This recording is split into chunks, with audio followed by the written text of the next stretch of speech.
Bonsoir à toutes et à tous et bienvenue dans ce journal. Le président de la CEI était face aux guides religieux ce mercredi pour échanger autour de la révision de la liste électorale, un sujet qui fait débat au sein de la classe politique. La conférence sur le risque pays organisée par Bloomfield Intelligence a dévoilé son rapport ce mercredi. La Côte d'Ivoire obtient la note de 6,3 contre 6,5 en 2024. Et puis la diplomatie ivoirienne en deuil, hommage à Essi Amara, ancien ministre des Affaires étrangères, à suivre dans ce journal. La commission électorale indépendante était ce matin à l'écoute des guides religieux. Le président de la CEI a échangé avec les représentants des différentes confessions, notamment sur la RLE et l'audit du fichier électoral, des points réclamés par certains partis politiques. Les détails de Salif Yadekoué et de Kimo Eric. Rencontre de vérité entre le président de la CEI, Coulibaly Kuibiar Ibrahim, et les guides des confessions religieuses en Côte d'Ivoire. Durant plus de 2 heures, il a été question du processus électoral, des récriminations faites à l'institution électorale, de la suspension des activités de certains partis politiques. Ibrahim Kuibiar Coulibaly a rassuré les guides religieux sur la volonté de son institution d'organiser des élections sans heurts. La commission électorale indépendante a entrepris en 2024 d'élaborer un chronogramme pour la révision de la liste électorale qui débutait en juillet 2024 et s'achevait en mars 2025 après l'arrêt de la liste électorale définitive. Certains partis politiques ont exigé, avec insistance, une nouvelle révision de la liste ou l'ouverture d'une nouvelle période d'enrôlement de potentiels électeurs avant l'élection présidentielle du 25 octobre 2025. Devant la persistance de ces demandes, la commission électorale indépendante s'est réunie afin d'étudier la faisabilité d'une telle opération.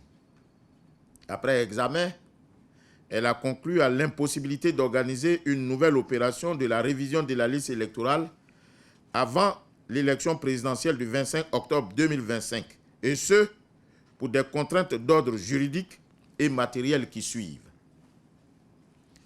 D'un point de vue juridique, l'article 55 de la Constitution ivoirienne oblige la commission électorale indépendante à organiser le premier tour de l'élection du président de la République le dernier samedi du mois d'octobre de la 5e année du mandat du président de la République en fonction, c'est-à-dire le 25 octobre 2025. Sauf révision constitutionnelle, cette date s'impose à la commission électorale indépendante. Je voudrais vous inviter à redoubler d'efforts, à ramollir le cœur des uns et des autres. Faisons confiance à un moment donné à nos institutions. Pour leur part, ces religieux ont salué cette initiative, appelant à l'intensification de la communication. Vous savez, une fois que vous êtes informé, vous dites des choses justes. Mais quand vous n'êtes pas informé, vous partez de ce que les autres disent. Vous dites que et vous trompez de route. Alors je souhaiterais que ces gens de rencontre, ces cadres d'échange, je sais que dans son discours, il a parlé d'un cadre d'échange permanent. C'est tellement important. Alors quand nous avons un déficit d'information, déficit de communication, et les résultats, nous le savons. Le religieux, par essence, c'est pour prier, mais aussi pour agir en faveur du bien. Nous sommes venus, nous avons appris beaucoup de choses. Je pense que nous allons nous faire fort de faire le bon relais et de donner la bonne information que nous avons, n'est-ce pas, eu ces jours. La prochaine élection présidentielle est prévue en octobre prochain. De nombreuses prières ont été faites pour un processus électoral apaisé, une Côte d'Ivoire apaisée. Pour la réconciliation vraie, nous t'en supplions, Seigneur. Et justement, alors que le PDCRDA et le PPACI ont suspendu leur participation à la commission électorale indépendante, le parti au pouvoir a tenu à réagir ce mercredi par la voix de son porte-parole. Le RHDP a défendu l'impartialité de l'institution, comme nous le rapportent Nadja Eja et Zécré Joseph. La CEI est-elle inféodée au RHDP ? C'est autour de ce thème que s'est tenue la conférence de presse du Rassemblement des oufouettistes pour la paix, animé par le porte-parole du parti au pouvoir. À cette question, Le conférencier du jour répond sans détour « non ». Il a rappelé les réformes entreprises sous la présidence du chef de l'État pour faire de la CEI une institution impartiale. Comment peut-on parler, mesdames et messieurs, d'inféodation de la CEI au régime RHDP alors que celle-ci comporte en son sein des personnalités désignées par tous les partis?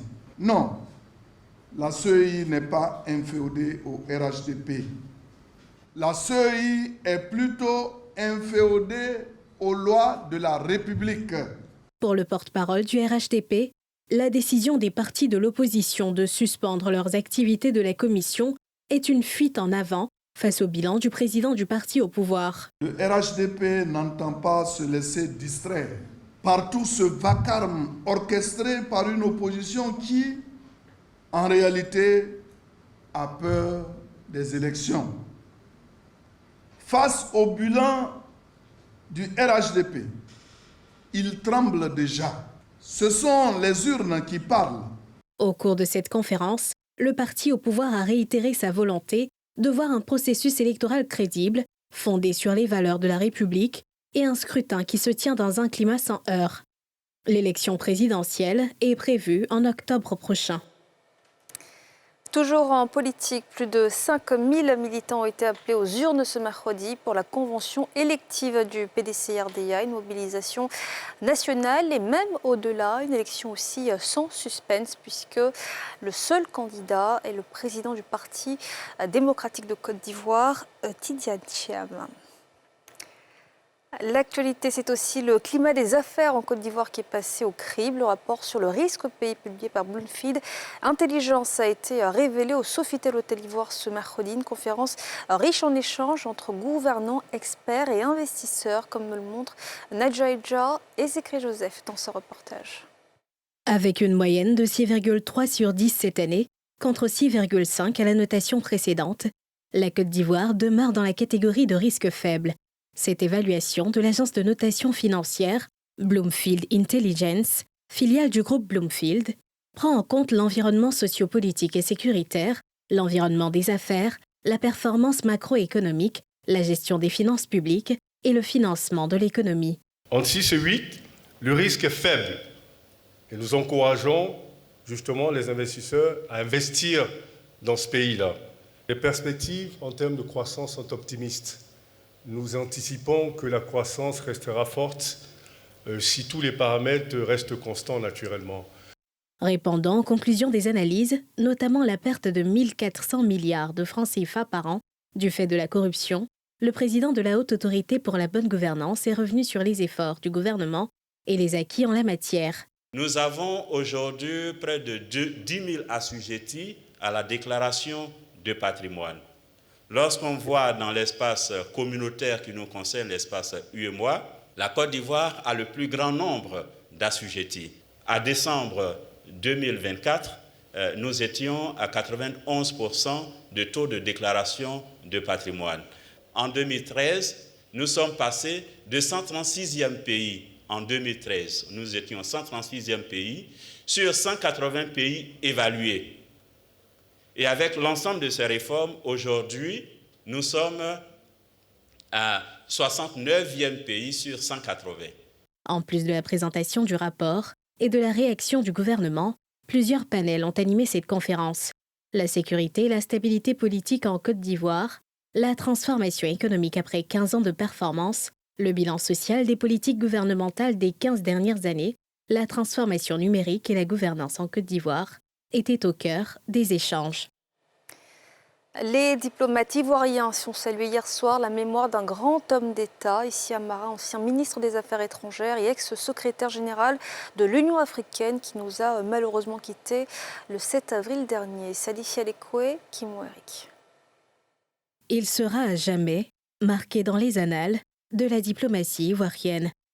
L'ancien ministre ivoirien des Affaires étrangères, Amara Issi, ancien secrétaire général de l'UA, Union africaine, décédé le 7 avril dernier, a été honoré mardi soir par ses pairs diplomates et le corps diplomatique accrédité en Côte d'Ivoire.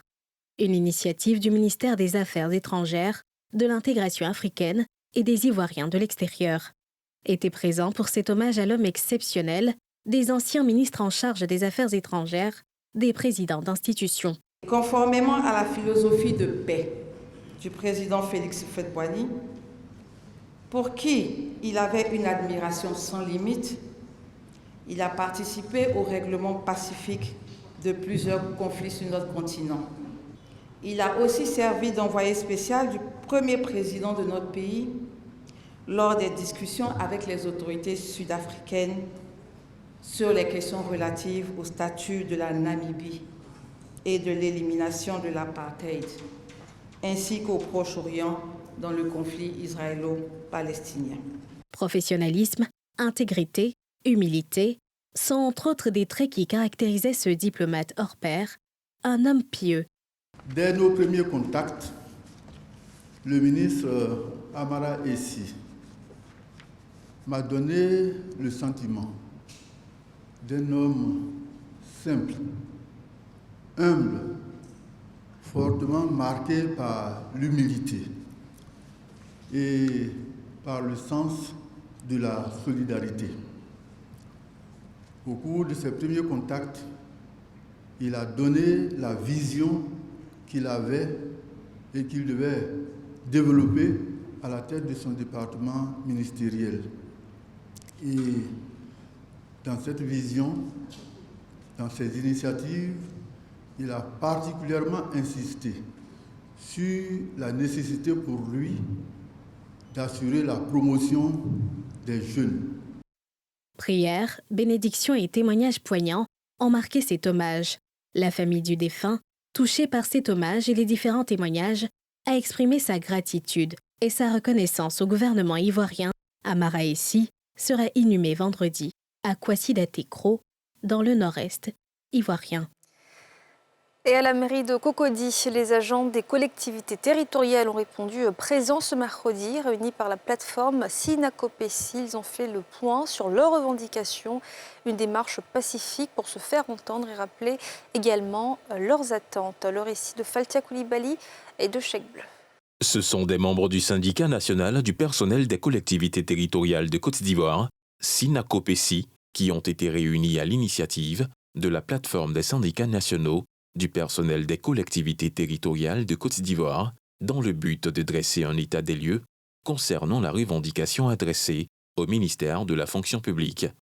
Parmi les principales doléances exprimées figure la revalorisation des salaires, jugés insuffisants face au coût de la vie actuelle, l'intégration des agents contractuels dans la fonction publique territoriale, l'amélioration des conditions de travail, ainsi que le paiement des arriérés de primes et d'indemnités. Nous sommes à un stade où on va nous recevoir pour nous donner des prochaines dates de paiement. Je pense que c'est de bon augure et il faut la prendre, il faut saisir cette main pour que nous allons définitivement régler ces problèmes de mesures sociales.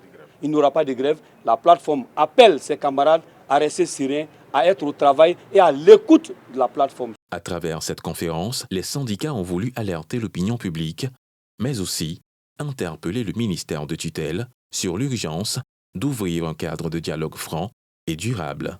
Le ministre de la Jeunesse et de l'Insertion professionnelle était lundi à Sikensi, une tournée pour faire le point sur les actions du gouvernement en faveur des jeunes, au moment d'échanges, notamment autour du programme jeunesse. Le récit de Pierre Dipomela. Sikensi, dont Lagnibi Tiassa, ce jeune qui fabrique et commercialise des briques pour les constructions immobilières, a pu développer son activité grâce au financement du gouvernement à travers l'emploi jeune. J'ai eu l'idée de créer ma fabrication de briques, mais je n'avais pas de fonds pour pouvoir lancer cela. Par chance, j'ai été retenu en tant que bénéficiaire. Et grâce à Dieu, j'ai eu une somme de 700 000 francs en décembre passé, décembre 2024. C'est ce qui a permis que, vous voyez, il y a assez de briques dans mon coin. Parce que ce n'était pas facile. Avant, c'était les 2-3 briques.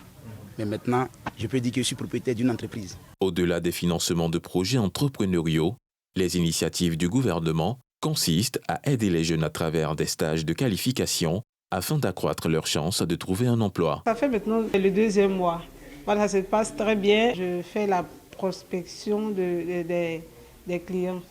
Le ministre Mamadou Touré, en charge de la promotion de la jeunesse et de l'insertion professionnelle, qui s'est rendu dans la région avec son équipe, veut toucher du doigt les réalités que vivent ses bénéficiaires et surtout évaluer l'impact de tous ces projets en faveur des jeunes. Tout à l'heure, on a pu voir des jeunes qui ont bénéficié de stages de validation des diplômes. Ensuite, nous avons vu des jeunes qui sont en stage de qualification dans le cadre du programme d'aide à l'embauche et qui font leur première expérience professionnelle. Et là, nous venons de terminer avec Kambou, qui, lui, a bénéficié donc de 700 000 francs CFA dans son projet entrepreneurial, notamment la fabrication de briques. Alors, ce qu'il nous a dit, c'est qu'avec les 700 000 francs CFA, il emploie aujourd'hui 6 personnes. Il arrive à dégager un bénéfice qui tourne autour de 200 à 300 000 francs CFA le mois. Et il ambitionne aussi donc moderniser dans son outil de production. Alors, vu la dynamique et vu déjà la qualité du travail qui est fait, et notamment sa capacité à rembourser les ressources qui ont été mises à sa disposition, nous verrons au terme donc, du remboursement comment l'aider à accroître donc, sa production en modernisant donc, ses outils de production. Donc vraiment, je me réjouis donc, de l'impact réel de ces programmes ici dans la Nebitiassa, notamment à Sikensi. Pour nous, le développement, au-delà des infrastructures et des équipements, c'est surtout sur les jeunes, sur les femmes. Et voir que ce projet important du gouvernement impacte directement la jeunesse. Moi, j'ai vu des jeunes stagiaires qui sont vraiment épanouis à partir de ce qu'ils apprennent. Je viens de voir Kambou qui m'a expliqué ce qu'il fait ici. Je pense que c'est vraiment extraordinaire. C'est quelque chose à encourager et nous sommes nous-mêmes intéressés à nous impliquer davantage pour que ce projet ait plus d'impact pour nos populations. En perspective, le gouvernement prévoit de prendre en charge 275 jeunes dans le département de Sikensi pour un coût de 101 250 000 francs pour l'année 2025. Dans la région de l'Ani-Bitiassa, le programme jeunesse du gouvernement a pris en charge 12 183 jeunes, dont 61% de femmes, pour un coût total de 4 709 852 429 000 francs CFA. Et puis honneur à la jeunesse brillante, la cohorte Fanta Cissé du Cercle d'Excellence a été investie ce mercredi. Pendant 3 mois, ces jeunes recevront des formations pour renforcer leur leadership, initiative de la représentante résidente de la CEDEAO, comme nous le rapportent Moussani Kema et Fulgence Kissielou. Dans le cadre de ces activités dédiées à l'accompagnement, la formation et le mentorat de jeunes talents, le Cercle d'Excellence lance son programme Parcours d'Excellence, cohorte Fanta Cissé. Une cohorte composée de 15 lauréats qui seront formés sur différentes thématiques sur une période de 3 mois. La cohorte Madame Fanta Cissé incarne des valeurs qui pour nous sont fortes. L'excellence, l'audace, la solidarité, la transformation et l'innovation. Ces valeurs ne sont pas de simples mots, mais des engagements que nous prenons collectivement pour nous dépasser et bâtir un avenir plus juste, plus inclusif et plus promoteur. Nous lançons ensemble aujourd'hui, à travers le Cercle d'Excellence, un mouvement, une vision, une promesse collective, celle d'une jeunesse africaine qui excelle en tout point. Le Cercle d'Excellence a été créé avec une conviction forte, faire de l'excellence une norme et non une exception. Nous croyons que la jeunesse africaine mérite un accès équitable aux ressources, aux opportunités et à l'inspiration nécessaire pour concrétiser ses rêves. Voilà toute notre lutte et notre engagement. La marraine, Fanta Cissé, par ailleurs représentante résidente de la CEDEAO dans le pays, a assuré ses filleuls de son engagement à accompagner la jeunesse. Au regard de la noblesse de votre vision et du mandat de votre association, je n'ai pu résister car ce combat de préparer l'avenir social et professionnel de ces jeunes se prépare dès aujourd'hui. Plus qu'un privilège, votre regard posé sur ma modeste personne est un appel personnel à toujours faire mieux et bien dans mes missions au quotidien et à regarder en continu dans mon rétroviseur car vous y êtes. Le Cercle d'Excellence est une organisation panafricaine basée en Côte d'Ivoire dédiée à la promotion de l'excellence académique, professionnelle et personnelle. Sa vision, mettre en lumière les réussites du continent afin de motiver les jeunes générations. Et voilà, c'est la fin de ce journal. Merci de l'avoir suivi. Excellente soirée à toutes et à tous.